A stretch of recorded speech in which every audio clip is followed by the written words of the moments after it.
someplace where it's not.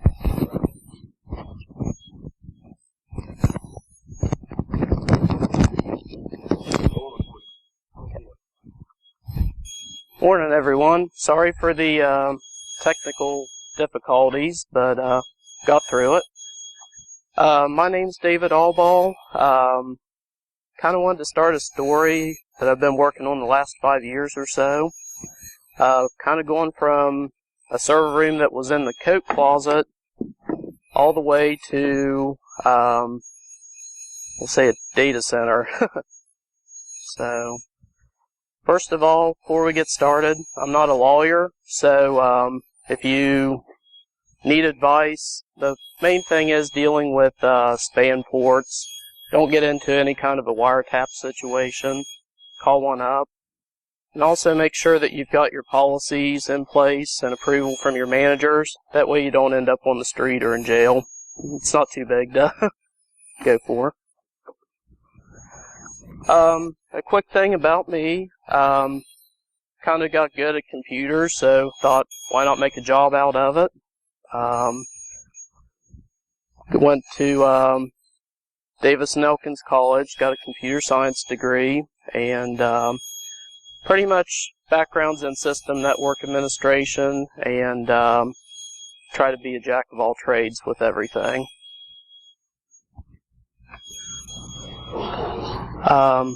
Quick introduction for this project is, I've been to a lot of small businesses, was spoiled working in the federal government as a contractor. They get all kinds of blinky boxes and anything you almost ask for. A lot of these small businesses, you look at them for logging, they don't even know what you're talking about. And that's really scary. So, unfortunately, I fell into one of those traps. Open source projects rule. Go open source projects. So, I worked on a couple of different iterations. This solution is not the end-all, be-all. It's working for me, but just wanted to get the idea out there so that folks can expand on it, or maybe it'd help give them a kickstart, to set up a network monitoring solution. Also wanted to talk about a few quick wins in doing this. And you're almost getting, I'm going to say it loosely, an enterprise-grade monitoring solution built out by following this recipe. However, there are limitations, and you may eventually need to buy commercial products. So there's nothing wrong with that. But if you are on a very tight budget, this can help get you started really quickly. So, I started off at ground zero, walked into this environment. They had no logging enabled anywhere. Telnet was all over the switches. The passwords weren't even hashed on the switches. No intrusion detection, no documentation, and literally the server room was a coat closet. So, that left us with pretty much two things. We can either fix it, or just cut out. I'm out. I decided to fix it. Whoops. So, we had to start off, first with inventory and logging. And this is really tough, especially when you have nothing to fall back on, and nobody to ask questions to. It involves a lot of scanning. It also involves just walking around and finding stuff.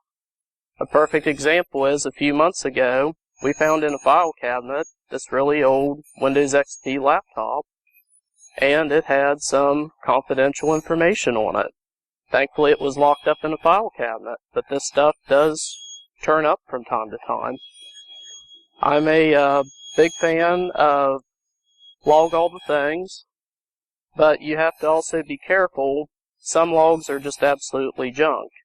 I remember there was an application that I had.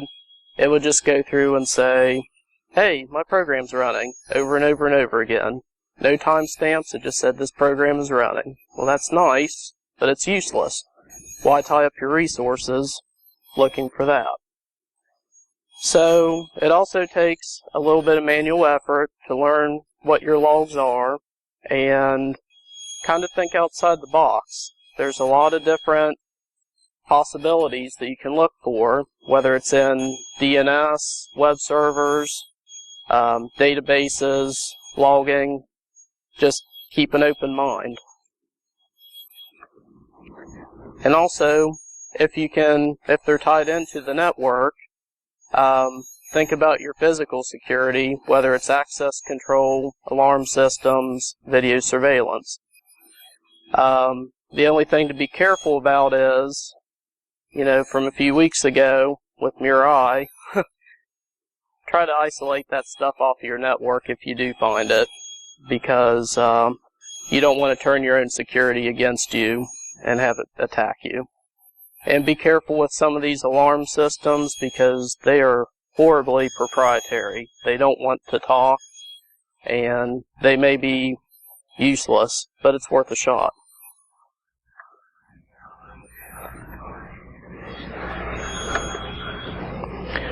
So the first server that I built, we'll call it's a Star of Death to avoid any copyright infringement, because it's like the evil empire of logging. We found this old Dell server, spun up Linux on it, and we started off with Nagios and our Syslog to capture all the messages in that we could. Eventually, I compiled Snort and got some span ports running, and we were looking for unusual traffic that way. So some of the benefits are we're able to correlate the events across a consistent timeline. That was another project that we had, was going through making sure all the network devices and servers were on NTP. We had some stuff thinking it was 1993 all over again, and some of them were actually on decent time. But this provided the consistent timeline, or if you operate across time zones, you have a consistent way of logging, or you may want to consider using Zulu time as well for consistency. At the location I was at, we had about 10 different sites spread across West Virginia, Pennsylvania. Nagios is a huge help because people would be calling in and we didn't know if it was a server issue or if it was just that site going down. Nagios is my buddy. And we also added a web app called Request Tracker to start with some change management and documentation as those changes were made.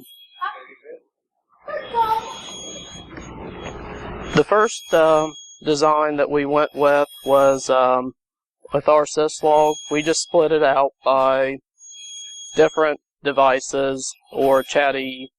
If it was really chatty, it got its own log file, but we started by location. I like command line tools, but it was very cumbersome to tail and grep, and there was no way of monitoring if you were out of the office. So it was a start, but this didn't really work out very well. It was kind of the same thing with our Snort implementation. We started doing some upgrades from base to SecureWV for a front end for it. And it was just, we had the programs running on the server, they weren't integrated very well. We weren't getting that correlation piece. So, has anyone ever compiled Snort from scratch? Got a couple hands up. It's not bad, but there is a learning curve with it. And you have to, it's great to learn how everything works in the back end, but it's also very difficult when you break that learning curve.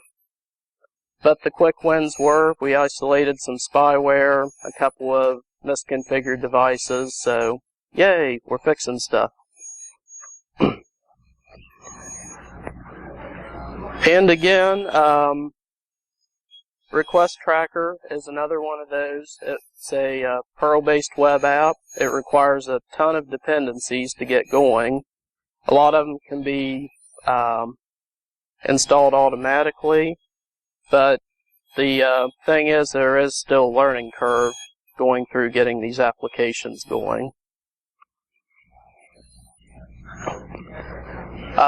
Again, Nagios, it's going to take some more tuning and planning, but if you've noticed this common theme for the last two slides, it's a little tricky to get up and going to compile. One trick that we ran into was SE Linux. Nagios does not play very well with SE Linux on Red Hat or CentOS flavors. My decision was to disable it. Hope I don't catch any heat for that, but SE Linux was just being a royal pain in the butt, so we decided for this instance it would be better to just disable it. So I hope it shows up. This is a little tough to see, but it's a config example of a Nagios host and a service.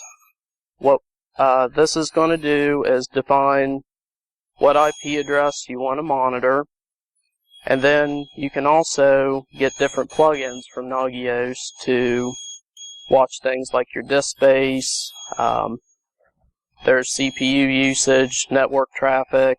If it can be monitored somehow with SNMP or a command tool, it can probably be integrated into here. So then you get this nice little heads-up display of all your stuff, and it says what's working, what's not working, and it can send notifications out for you.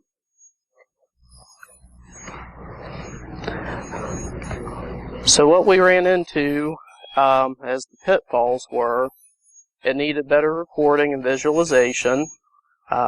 We also needed the automated alert capability. And because the server was about 10 years old, you might as well use it as a boat anchor versus an actual performance device. We were running out of system resources, and it was time for an OS refresh because building all these tools broke a few of the libraries, and we needed to just start from scratch. So here enters SecureWV. It's based on Ubuntu. We migrated that up to a virtual machine to help scale those resources. And this also introduced the ELSA, Enterprise Log Search and Archive.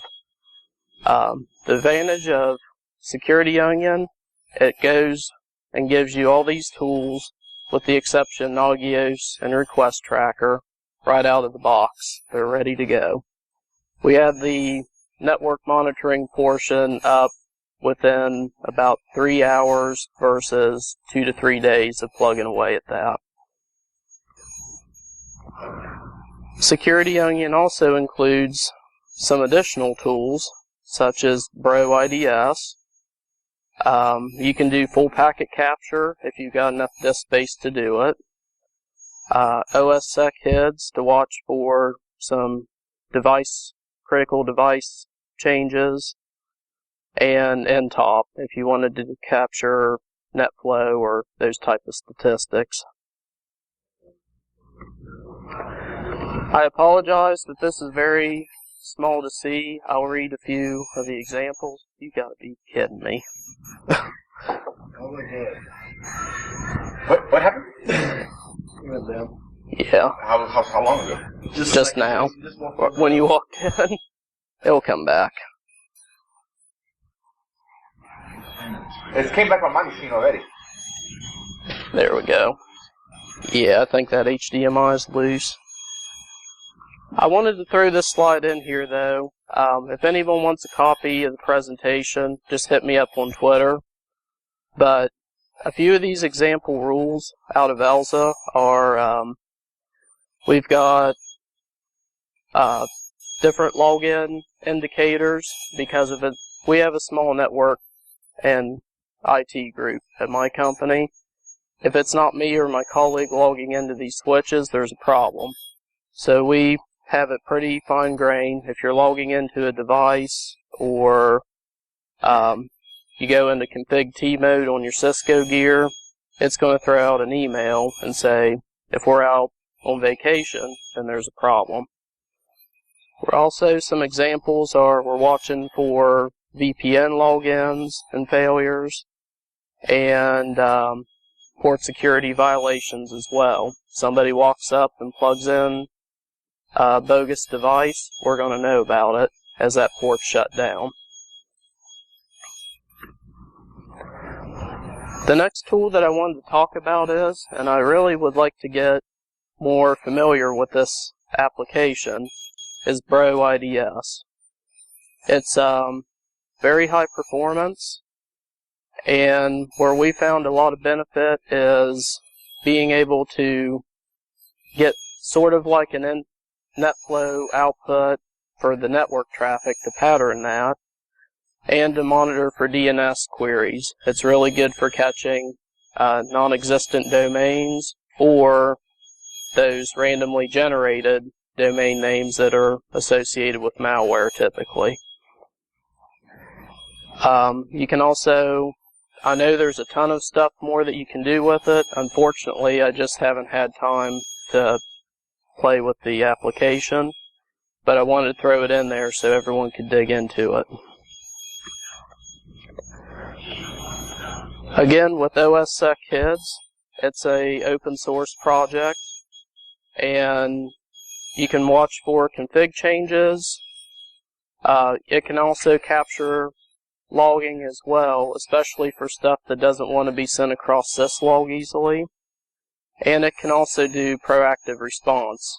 Just be very careful so you don't lock yourself out of your boxes if you run like a vulnerability scan or something like that. That could be a bad day.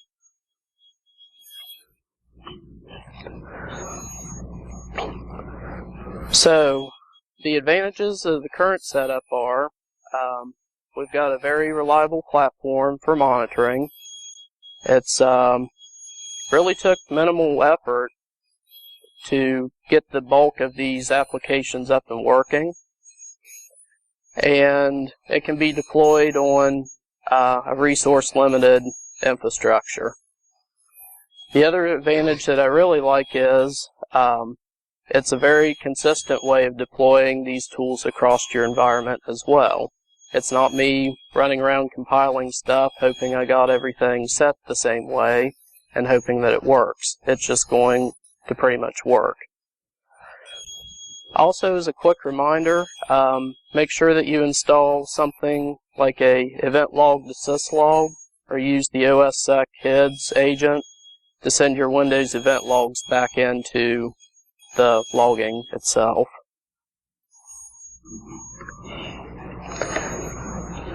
I also wanted to share some of these limitations that we've ran into as well. The biggest one that I saw is it's only looking for the events that we tell it to look for. And that's a problem with the environment changing as it is now. It also takes time to build out those rules, and that may be where the commercial products could give you an advantage. The other thing is, the more resources you can throw at this server, the better off you're going to be. It does take a lot of memory to do the log indexing and searching. Eventually, I would like to throw in a inline IDS or IPS for this, but given the environment, some vendors don't play nice with others, and I'm afraid that the vendor that we're working with will get on the verge of voiding a warranty or their agreement with us, so that's why we've not pursued that without testing it, unfortunately. Another note to remember is Security Onion is a custom distro, so you can tweak it to a certain degree, but just be careful and don't break it, because I do know they have some tuning based upon capturing logs. So don't go crazy with it and then break your box pretty much. The very last point that I'd like to mention is Security Onion turns on all these tools for you, but remember, it takes tuning to bring it in. One example was Bro IDS was capturing the Syslog messages we had, and as well as the ELSA server that was archiving all these logs. So we were getting double and triple the same events coming in there, and that's bad. So looking towards the future, I would like to eventually build out an ELK stack that stands for Elasticsearch, Logstash, and Kibana, I believe. It's really good for visualizing log events coming in over time.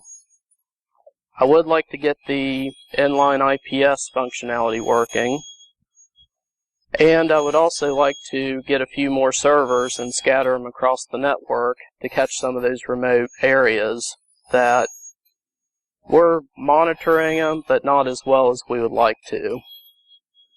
And of course, as we learn about new events or cool features, just keep sending more logs and defining those alerts that are of interest and specific searches, things to that nature. Another thought that was kind of interesting is in regard to Marshall University had a project, I think 2 years ago, with the network scouts. I think it would be really cool to take something like the network scout application and tie that back into Security Onion. It might help give some extra visibility as well. So, in conclusion, I hope this gives a quick recipe. I'd really love to have the time to sit down and work with compiling some of these tools. It wasn't going to happen in the amount of time. But if anyone has any questions about building them or, helping to get the system up and running, catch me after the talk. And, hopefully this can be like a force multiplier if you can't go to your boss and say, hey, I need a SIM, or I need whatever tool. It's better than having nothing. And one theme, I don't know if it's intentional, but it's been going through the whole conference. It seems like the basics are what we need to focus on.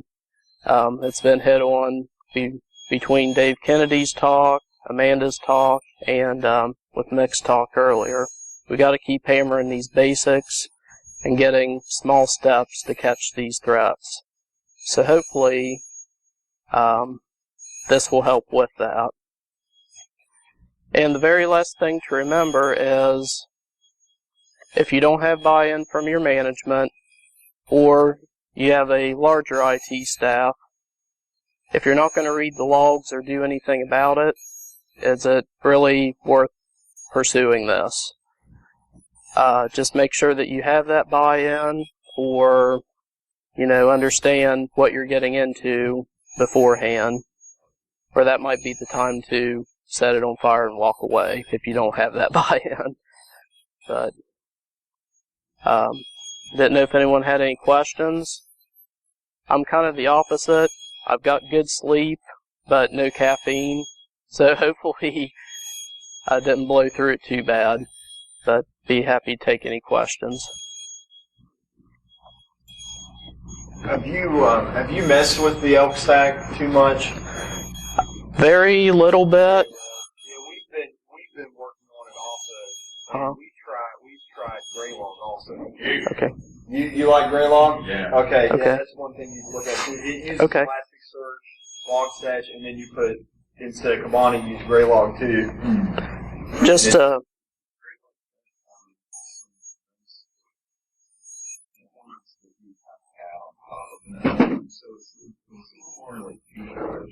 okay.